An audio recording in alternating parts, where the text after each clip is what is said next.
How's it going, everyone? Mask here, back with another Knights Chronicle video. Now today we're taking a look at Elizabeth, the newest character on the newest banner. And she's really cool because she counters Amon very well. We'll get into that later when we show off her skills. She's got a 20% evasion boost to wind and water allies for a leader skill.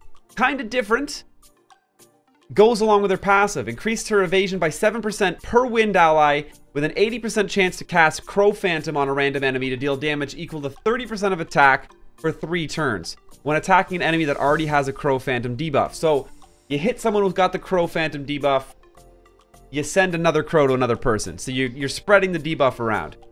Level 60 passive, we got a 100% chance to apply Weaken for 2 turns to decrease the target's max HP and current HP by 90% every time the enemy affected by Crow Phantom counterattacks.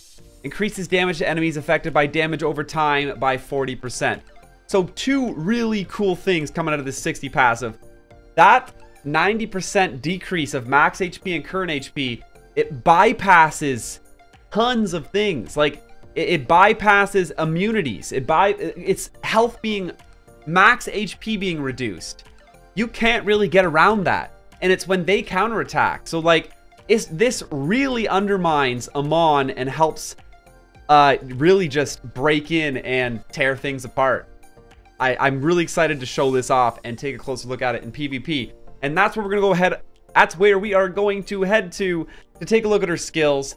But before we jump into PvP to take a look at them, let me show you how you can save a ton of money next time you go to buy crystals, a new package, or anything in game by checking out GameFlip.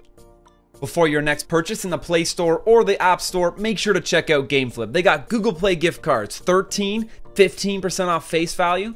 iTunes gift cards for 5, 11, even 18% off face value. This is basically free money. And right now, if you register a new account using the link at the top of the description, you can get 20% off your first purchase, saving you up to another $2. You're always backed by the GameFlip guarantee. So check out the link in the top of the description down below. It'll take you to GameFlip and start saving yourself some money. Taking a look at Elizabeth, her skill 3 inflicts damage equal to 300% of attack to one target with a 50% chance to remove all buffs, but guaranteed casts Crow Phantom to inflict damage equal to 30% of attack for 3 turns. The enemy who removes Crow Phantom takes damage and receives the debuff. Now, don't forget, when Crow Phantom is on someone and they counterattack, that's it. You're screwed. You lose 90% of your max HP, 90% of your current HP. We got inflicts damage equal to, in her skill 2, 120% cleave with a 50% chance to cast Crow Phantom to inflict damage equal to 30% of attack for 3 turns if the target has any debuffs. Skill 1, pretty underwhelming. Damage equal to 100% of attack to one target with a 50% chance to increase debuff duration. So it will increase the Crow. It will increase the Crow duration on your opponents, but alright, we got Elizabeth's skill 3 guarantees to apply the Crow Phantom, which does 30% of your attack for 3 turns. The enemy who removes Crow Phantom takes damage and receives the debuff. And it inflicts damage equal to 300% of attack to one target with a 50% chance to remove all buffs. So it's a nice single target nuke. I'm going to go ahead and use it on Amon here, and I want to see him get the Crow. Amon's got the Crow. Ramu's got the Crow too, actually, it looks like. This is fantastic. Go ahead. Hit Ramu. Ramu goes for the counterattack. And now look at this buff. Weaken. Decrease max HP and current HP by set amount. But Ramu went ahead and removed the debuff with her skill 2. Alright. We're going to go ahead and hit Miss Etika with Phantom Crow. Puts the guaranteed Crow on her, and there's the counterattack. So she has the debuff on her now. If we look at Miss Etika has weakened, so her max HP should be decreased by 90%. Let's go ahead and hit her with even just Mina's ult. Mina's ult. It still didn't do. I'm so frustrated with this skill. She got weakened. Where is That was an AoE hit. Okay, that didn't hit her. Like, I understand that. Sure. Okay, yeah, yeah.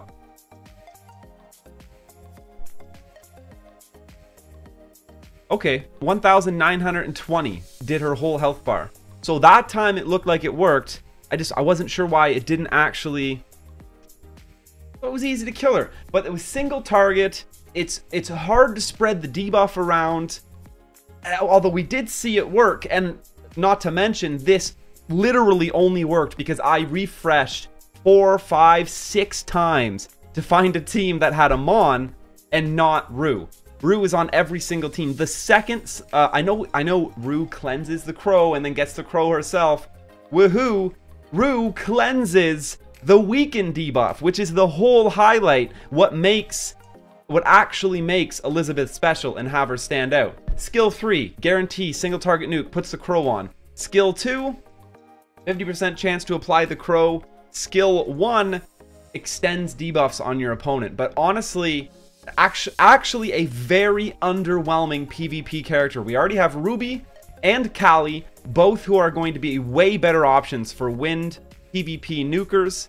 I really don't see Elizabeth getting set up, or she really isn't actually a great PvP unit, which is totally the reason I got her. I was like, everyone runs Amon in Guild Dungeon, all the PvP. She's gonna counter people. She's gonna be awesome. No, but what I did use her in, and I'm gonna show a video on it from yesterday, is getting rank 13 in the daily boss dungeon. I know I could have done better, but I got rank 13, which is one of the best performances I've had in a daily boss dungeon yet, which I'm excited about. She was decent in there, and I'm going to try to get some footage up next to show you guys how she's actually really, really good in Advent dungeons, depending on which one you're in. She really, really struggles. She's actually not a great PvP unit whatsoever. And it's very apparent when you see the newest character in the game. I just scrolled through all 50 of the top 50 people in PvP right now, and not a single one of them are using Elizabeth. So completely not what I actually went out of my way and spent 2,000 crystals to buy her for. But thankfully, my Twitch chat for my stream last night gave me a heads up and showed me some, and filled me in on some really useful ways you can use her. So let's jump into this Sinclair Advent really quick here, and I'll show you guys what I mean. All right, now it turns out there's none of the Advent dungeons right now Elizabeth is actually useful for. She was the absolute best in the Christian Advent because her weaken ability works on any character that is not declared a boss, which includes both people, Cordelia and I think it's Alfred, but I might be wrong, the people in stage 2 of the Christian Advent, and Damien in the final boss, stage 3 of the Christian Advent. Elizabeth's weaken works on Damien, who has like 400, 500, 600,000 health. She literally drops Damien for 90% of his max health. So she's a useful unit to me just for that alone. The fact that she can speed up so many Advent dungeons by using that ability to drop their health. Any person who does not get a boss HP bar. There are many people, I can't quite remember. I'm seeing this person in stage 1 that has quite a lot of health. I just can't remember what Advent it's for. I'm sorry. But any Advent dungeon, any wave you see that the character you're fighting does not get a boss HP bar, her weaken will work on. But let's actually take a good look at the skills. I haven't actually seen these full animations yet. That was a little quick, actually.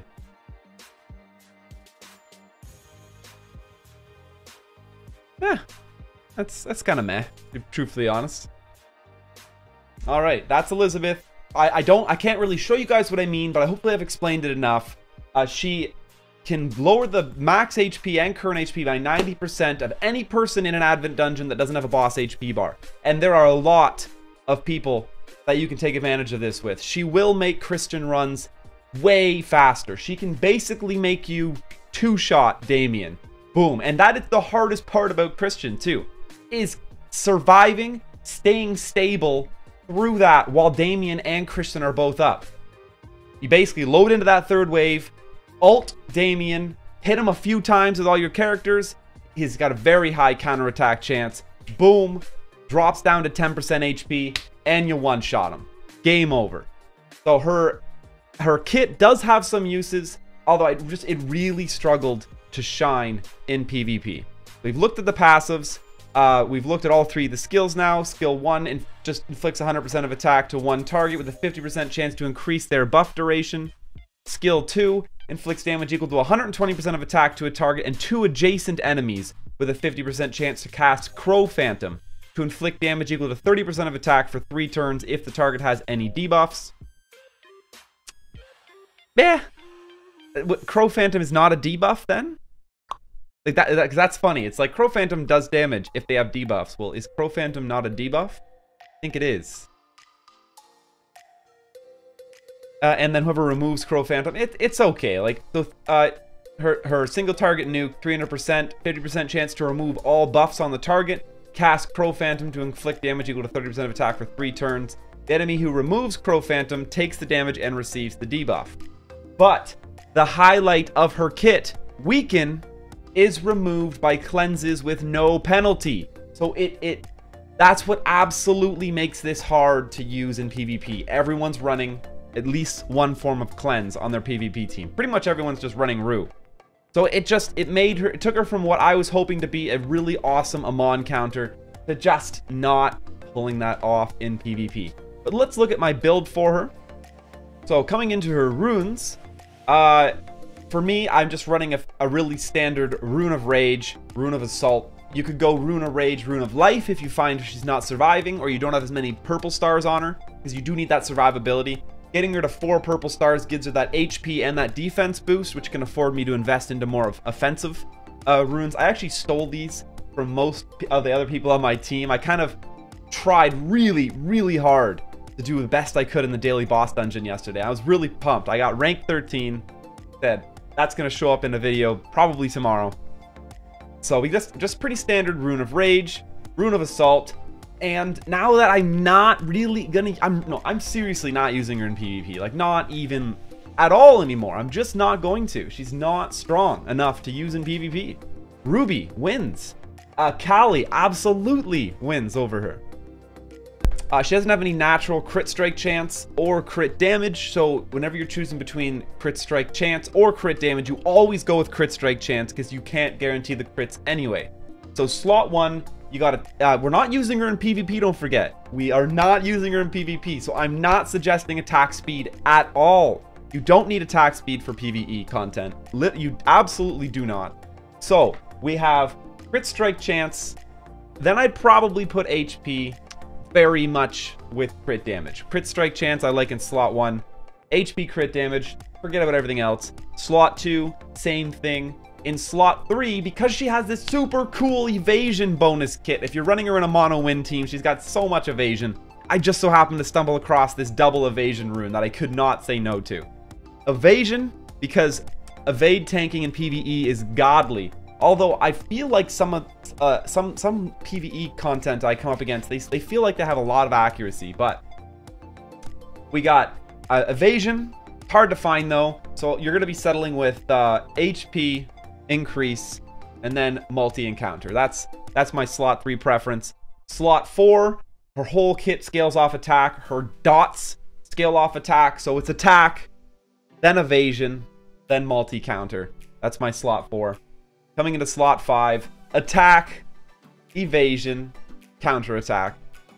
And of course slot 6, attack would be number 1. I didn't have any good slot 6 runes left. I would still prefer to have triple attack, then crit strike chance, then crit strike damage, then multi. I seriously don't care about attack speed on a unit I am not bringing into PvP. So that's how I'd have her built. Rune wise, 4 Rune of Rage. Actually, Rune of Unity. There's the specialty 4 rune set. Rune of Unity gives you 40% attack increase when your character is on a mono element team. That is a fantastic rune for. And then Rune of Burst works very well. You do a ton of bonus damage to targets that have debuffs, I believe. Something similar to that. That's how I've seen some of the best Elizabeths, including the one who was on the first place boss dungeon team yesterday. Was running 4 Rune of Unity, 2 Rune of Burst. So those specialty runes are really starting to shine and be above everything else. I just haven't had a chance to collect enough of them yet and really haven't dialed in on their strengths. I'm going to be focusing up more on those specialty runes, hopefully later this month when I'm able to collect more. But let's take a look at our talents. We were already on the talent page. Level 50, we're choosing between 50% chance to recover 30% HP. Don't need it.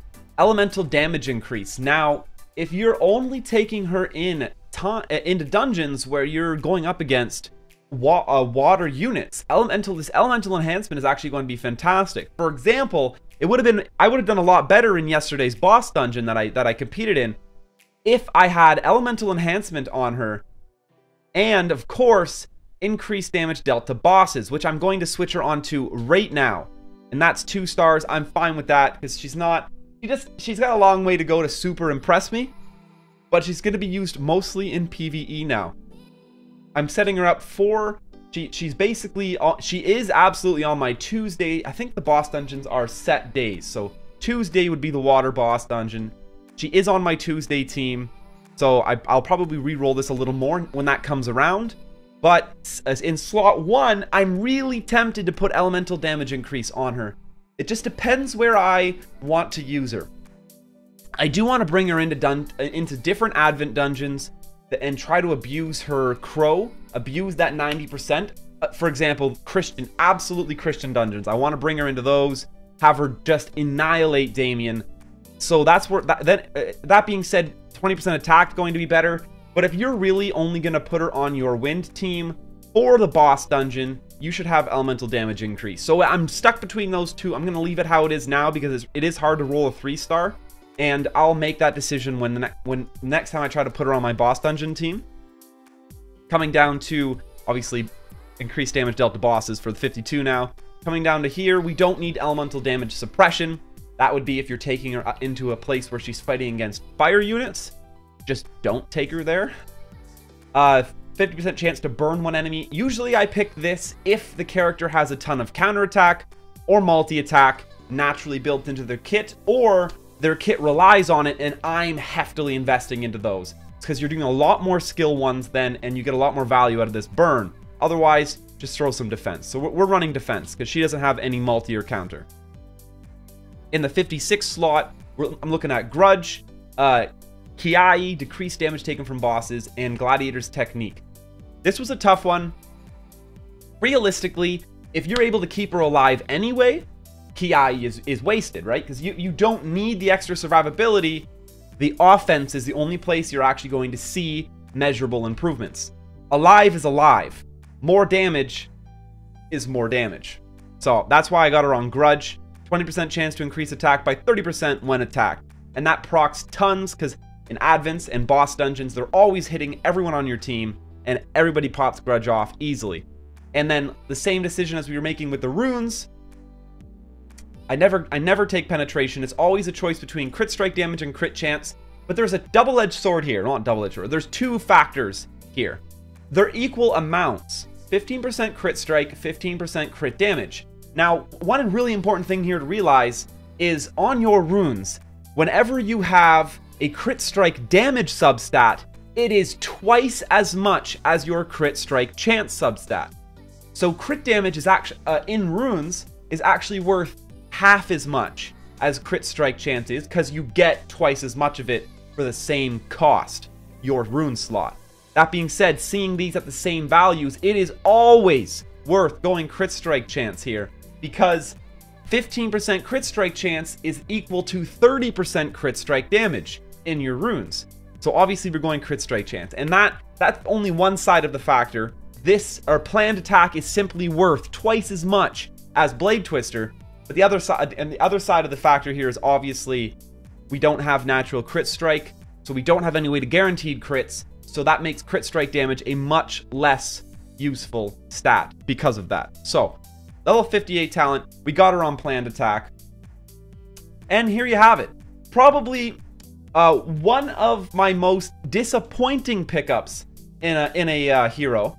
Although I'm very excited to see that she's going to make my Christian Advent runs smoother, and I'm going to keep an eye out for other places I can use and abuse that weaken debuff and speed up some of those Advent runs.